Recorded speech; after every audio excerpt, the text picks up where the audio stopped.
Olá, está começando o informativo Eleições 2018. O desembargador Glauber Rego tomou posse como presidente do Tribunal Regional Eleitoral do Rio Grande do Norte. Ele comandará a Corte Eleitoral até o ano de 2020.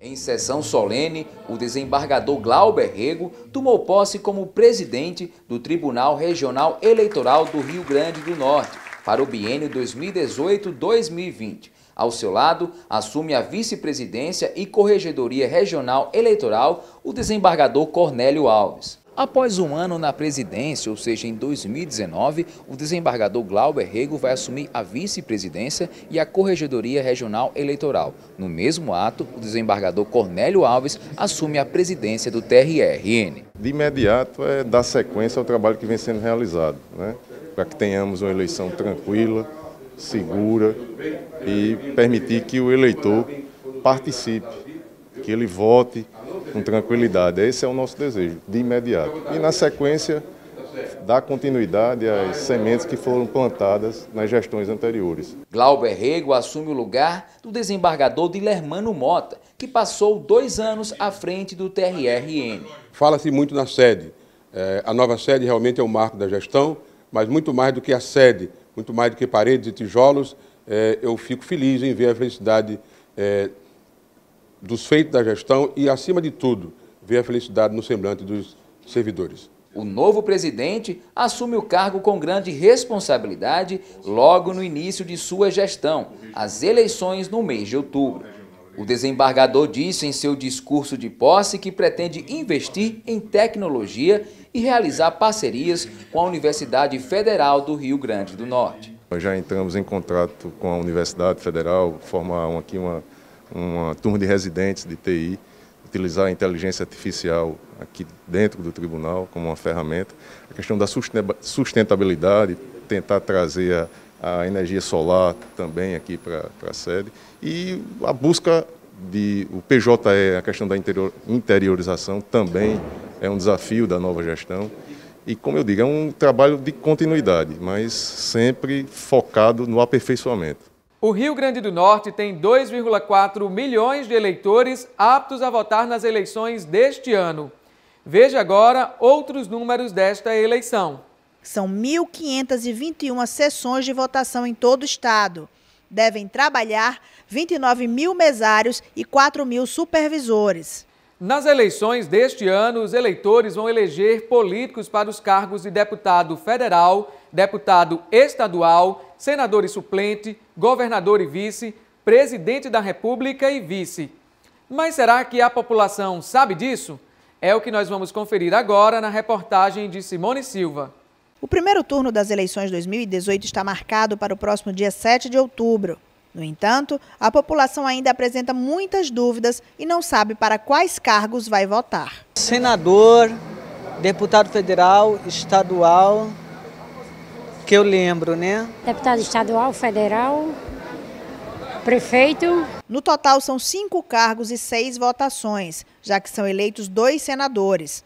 O eleitor precisa digitar na urna eletrônica 19 números. Isso se não optar pelo voto branco ou nulo. A sequência para essa eleição geral será primeiro voto para deputado federal, são 4 dígitos. O segundo voto vai ser para deputado estadual, são 5 dígitos. O terceiro voto para senador, primeira vaga, 3 dígitos. O quarto voto, a segunda vaga de senador, mais 3 dígitos.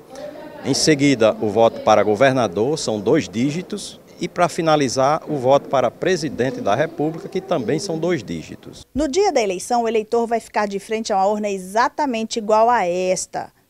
O próprio Tribunal Eleitoral recomenda que ele leve uma cola com os números dos candidatos. Uma cola perfeita, exatamente na sequência de escolha. Quem ainda tiver dúvidas sobre como votar, pode fazer uma simulação no site do Tribunal Superior Eleitoral. Lembrando que no dia da eleição, deve comparecer ao local de votação levando o título e um documento com foto. Há ainda a opção do chamado e-título. O e-título é um documento digital, correspondente ao título de eleitor, que ele pode baixar no aplicativo e pode levar esse documento lá no dia da votação, desde que seja baixado do aplicativo e não o simples print da tela. E precisa ter foto no documento para que seja validado. A eleição é a maior demonstração de democracia de um país e pelo menos alguns eleitores estão bem atentos e sabem que representantes escolherão. Presidente da República, senadores, deputado federal, deputado estadual, governadores. Presidente da República, governador, senador, deputado estadual e deputado federal. Aqui no Rio Grande do Norte, 8 políticos disputam o cargo de governador. Veja os nomes. O ex-prefeito de Olho d'Água do Borges, Breno Queiroga. O candidato a vice dele é o delegado de polícia, Sérgio Leocádio. O ex-prefeito de Natal, Carlos Eduardo Alves. O vice é o publicitário Cadu Ciarline. O professor e militante no movimento sindical, Dário Barbosa. A vice dele é a professora Socorro Ribeiro. A senadora da República, Fátima Bezerra. O vice dela é Antenor Roberto, procurador do Estado. O servidor público Freitas Júnior. O vice é o servidor público Flávio Rebouças. Pastor Heró Bezerra. O vice dele é o contador Antônio Bento. O professor universitário Carlos Alberto. A vice dele é a servidora pública federal Cida Dantas. E o atual governador do Estado, Robson Faria, que tem como vice o empresário Tião Couto. A cada eleição surge a mesma dúvida. A maioria dos votos nulos anula a eleição? O Tribunal Regional Eleitoral diz que não anula.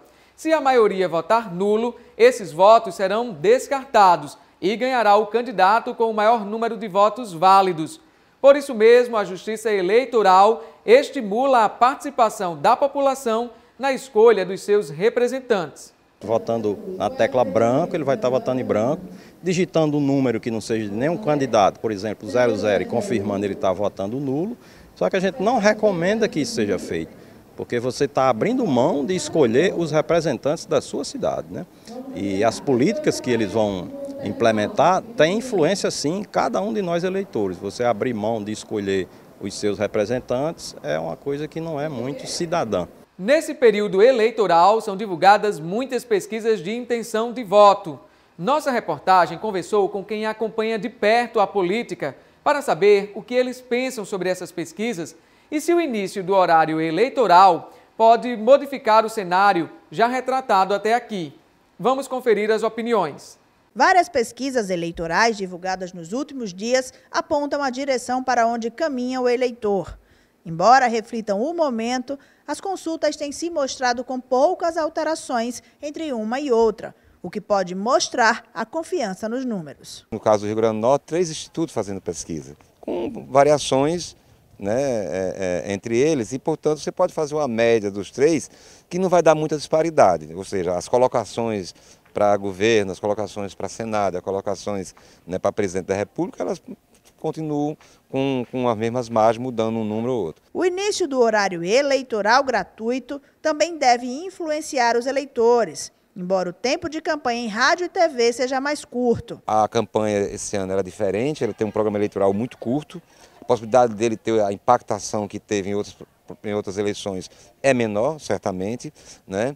Tem um fato que não se sabe que vai se manter, eu acho da hipótese que ele não se mantém tal qual, que é o não voto, ou seja, a abstenção, né? Devido à desilusão com a política, nós sempre temos um grau de abstenção constante nas eleições. Nós temos no plano nacional um candidato que hoje está aí em 4º lugar nas pesquisas, e eu faço referência, claro, a Geraldo Alckmin, que vai ter mais da metade do tempo total no rádio e na televisão. E, por outro lado, um candidato que está em 2º lugar nas pesquisas, um Jair Bolsonaro, que vai ter 8 segundos. A pergunta que se faz hoje é: o pouco tempo de Bolsonaro vai conseguir mantê-lo no palanque eletrônico com capacidade e capilaridade eleitoral para permanecer entre os líderes? Geraldo Alckmin, com toda a dificuldade que tem para decolar sua candidatura, conseguirá reverter quando estiver na telinha? No plano local, a gente também tem um candidato, que é o governador Robson Faria, hoje aparecendo em 3º, algumas pesquisas em 2º lugar, empate técnico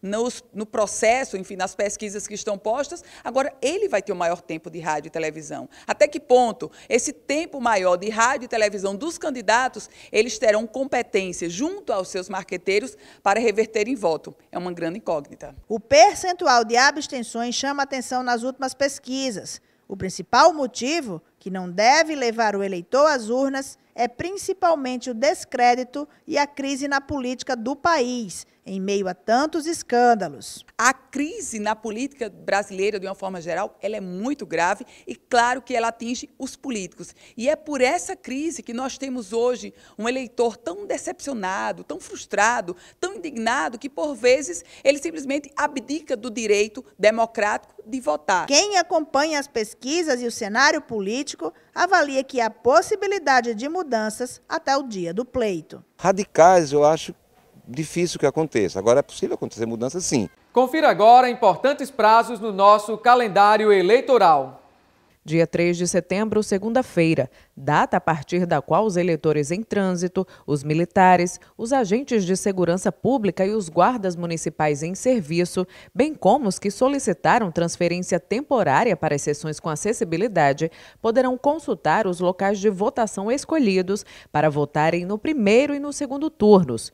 Também é o último dia para o Tribunal Superior Eleitoral convocar os partidos políticos, as coligações, a Ordem dos Advogados do Brasil, o Ministério Público e as pessoas autorizadas em resolução específica para a cerimônia de assinatura digital e lacração dos sistemas a serem utilizados nas eleições 2018. 7 de setembro, sexta-feira, é o último dia para os órgãos de direção dos partidos políticos preencherem as vagas remanescentes para as eleições proporcionais, observados percentuais mínimo e máximo para as candidaturas de cada sexo, no caso de as convenções para a escolha de candidatos não terem indicado o número máximo previsto. Ainda é o último dia para requisição de veículos e embarcações aos órgãos ou unidades do serviço público para o primeiro e eventual segundo turnos de votação.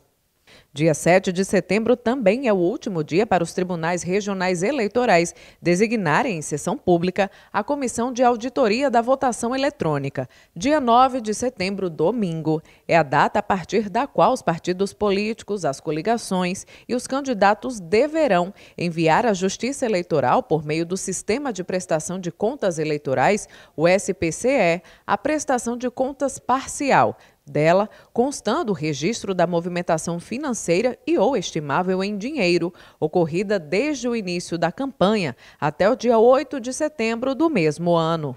O Tribunal Regional Eleitoral solicitou o envio de tropas federais para 97 municípios do Rio Grande do Norte durante as eleições deste ano. Mas o Tribunal Superior Eleitoral ainda não decidiu sobre os pedidos e a Secretaria de Segurança do Estado aguarda essa decisão para definir o efetivo militar que vai trabalhar nas eleições deste ano. Uma reunião com a participação do Tribunal Regional Eleitoral e Forças de Segurança discutiu os planos para serem executados no dia do pleito. Só após a definição sobre o envio de tropas federais ao Estado é que será possível saber o efetivo a ser colocado nas ruas. A princípio, a solicitação do TRE é para a segurança dos 1.521 pontos onde estão as urnas eletrônicas. Eles estimam 2 pessoas apenas por cada local de urna para guardar a urna, 2 policiais. Mas a gente sabe que tem locais críticos que não dá para ficar somente 2 policiais, então isso tem que ser planejado. Outra coisa muito importante é que haja uma decisão o quanto antes do TSE dizendo quantos militares virão, porque foram solicitados, 97 municípios solicitaram o reforço federal. Então, a vinda em sendo atendido para todos esses 97 nos deixa, a Secretaria de Segurança, com a condição mais tranquila, porque para nós não é só a questão de guardar urnas, da parte do trabalho do TRE. Nós temos todas as cidades para guardar e fazer o nosso trabalho, que também não deixa de acontecer. Os delitos. Saiba agora como denunciar uma propaganda eleitoral irregular. Qualquer pessoa pode denunciar uma propaganda eleitoral irregular. O TRE disponibiliza de vários meios, como o aplicativo Pardal, comunicar o fato ao Ministério Público Federal pelo telefone 3232-3900, comunicar o fato ao juiz ou promotor eleitoral da sua zona eleitoral ou também usar a Ouvidoria Eleitoral do Rio Grande do Norte. pelo e-mail ouvidoria@tre-rn.jus.br ou pelo telefone 3654-5190. Esta edição do Informativo Eleições 2018 fica por aqui. Outras informações você confere ao longo de nossa programação e também no nosso telejornal O Câmara Repórter.